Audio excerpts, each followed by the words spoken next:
Sega.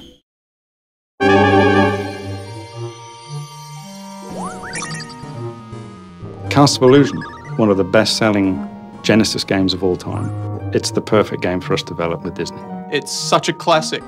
People love Castle of Illusion. They've got such fond memories of it.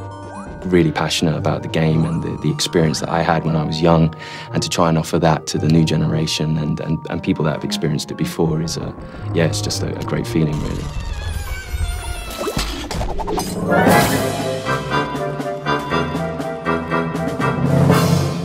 There is definitely something about Disney which I don't think any other brand has quite captured. It's Disney. It's a descriptive word in itself. Disney's renowned for its characters, for its visuals, for its animations, for its music. Everything that Disney touches has an air of magic to it, and they try to, as a company, try and encompass that in all their products. It doesn't matter if you're a core gamer, family gamer, whatever the gamer, you need to capture that sense of enjoyment, passion.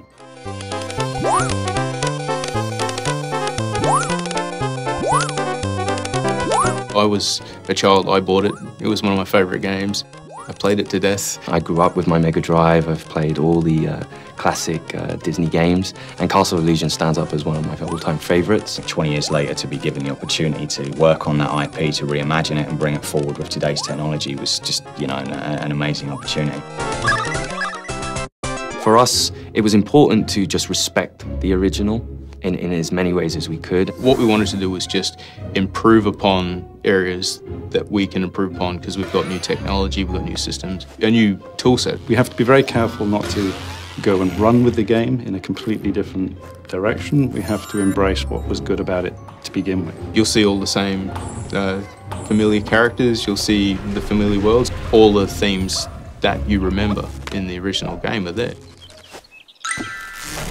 And we've kept to the original in such a way that Disney can recognize it immediately. They recognize the tree stump and they smile. They go, that's exactly what we're looking for.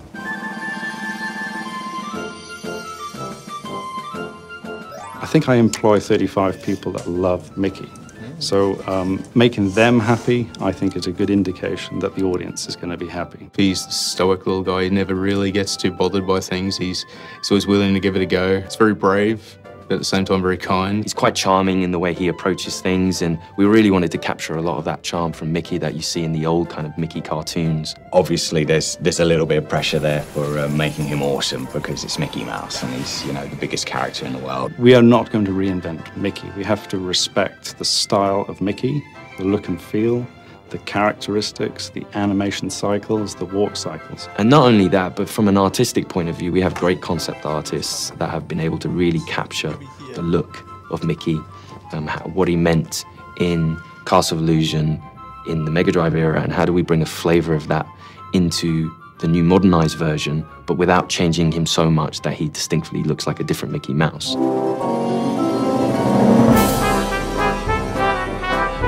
The world itself is it's enchanting, it's rich and full.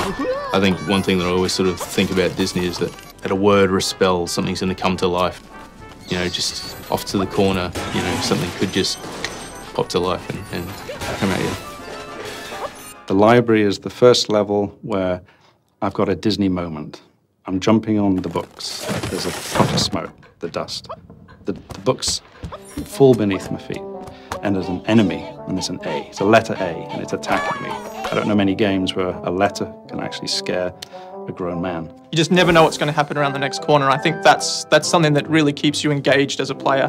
We didn't really diverge too much in the story. It's a very true Disney story. Mirabelle has come upon Mickey and Minnie out sort of having fun in the forest, like dancing away, and she's taken by Minnie's beauty and wants it for herself, so she steals her away, and Mickey, being the heroic little boyfriend, is, you know, runs off and chases after her, and he gets dragged into this castle of illusion where Mirabelle has set up all these traps. For those that know the original, to see what we've done with it, and for those that don't, for the new kids and anyone else that is new to the IP, and enough there to give them a little bit more of a story from start to finish. I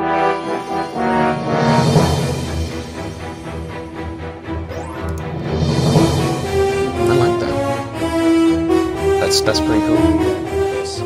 think for almost 100 years now, Disney have been pioneering so many things with animation and audio, and the key for me was synchronizing them together. Audio and music is a massive part of Disney itself, and that's something we take very seriously. So for us, it was important that we again tried to pursue certain sounds that made sense to the environment that Mickey was in. When making a new modern Castle of Illusion, we're able to use the old Castle of Illusion as liberal as we need to. And it's actually been quite nice to take the entire original 16-bit track and use them in the modern version as well. But sometimes by retaining that low fidelity, that's part of its charm, of its style. So I do think it's important to retain that. Although we have cleaned it up a little bit, it still retains that original character. Hey, I need that to save Minnie! Come back! We have had the opportunity to allow Mickey to speak. You know, this was something that we felt passionately about, having him interact in the story. There you are! Hey, come down here! From a sound perspective, we've been able to help it into the 21st century by, I think, primarily we're able to do a lot more with the sound effects, the mixing, the environmental effects. I mean, these are all things that we come to expect without realizing it. So we're able to go further with interactive music, and we can have more dynamic things going along with the sound effects and the voice as well. Castle of Illusion, you know, is built from the ground up. You know, from every point, from animations to music to environment to gameplay, everything is built from the ground up, and that's a really nice, exciting way of taking something that everyone holds dear to them and kind of improving that for the new generation. I think they'll love it. I mean, we love it.